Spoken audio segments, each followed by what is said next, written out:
भगवान श्री कृष्ण ने अर्जुन के माध्यम से संसार को गीता का उपदेश दिया था। कृष्ण ने अर्जुन को गीता का पाठ तब पढ़ाया था जब उनके कदम महाभारत युद्ध की युद्ध भूमि में डगमगाने लगे थे। श्री कृष्ण के उपदेशों को सुनकर अर्जुन अपने लक्ष्य को पूरा करने की ओर अग्रसर हुए। कहा जाता है कि गीता में जीवन की हर एक परेशानी का हल मिल जाता है। गीता में कही गई श्री कृष्ण की बातें आज भी जीवन में आगे बढ़ते रहने की प्रेरणा देती है।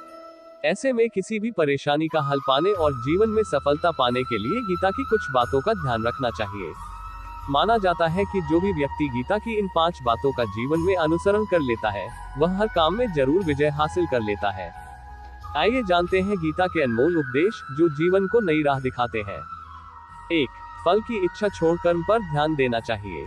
गीता में श्री कृष्ण ने कहा है कि मनुष्य को फल की इच्छा छोड़कर कर्म पर ध्यान देना चाहिए। मनुष्य जैसा कर्म करता है, उसे फल भी उसी के अनुरूप मिलता है। इसलिए व्यक्ति को अच्छे कर्म करते रहना चाहिए। 2. स्वयं का आकलन। श्री कृष्ण के अनुसार व्यक्ति को खुद से बेहतर कोई नहीं जान सकता, इसलिए स्वयं का आकलन करना बेहद जरूरी है।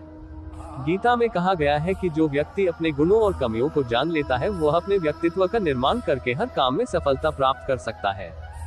3. मन पर नियंत्रण। हमारा मन ही हमारे दुखों का कारण होता है। ऐसे में श्री कृष्ण ने गीता में कहा है कि जिस व्यक्ति ने अपने मन पर काबू पा लिया, वह मन में पैदा होने वाली बेकार की चिंताओं और इच्छाओं से भी दूर रहता है। साथ ही व्यक्ति को अपने लक्ष्य को भी आसानी से प्राप्त कर लेता है। 4. क्रोध पर काबू रखें। क्रोध में व्यक्ति नियंत्रण खो बैठता है और आवेश में आकर गलत कार्य कर देता है। यहाँ तक कि कभी कभी गुस्से में व्यक्ति खुद का अहित कर बैठता है।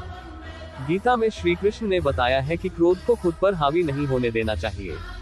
यदि गुस्सा आए तो स्वयं को शांत रखने का प्रयास करें। 5. स्पष्ट नजरिया। गीता के अनुसार व्यक्ति को संदेह या संशय का स्थिति में नहीं रहना चाहिए। जो लोग संशय का स्थिति में रहते हैं, उनका भला नहीं हो सकता है। जीवन में स्पष्ट नजरिया होना चाहिए। ये थी कुछ गीता के अनमोल उपदेश। आपसे फिर मुलाकात होगी ऐसे ही या महत्वपूर्ण उपदेश के साथ।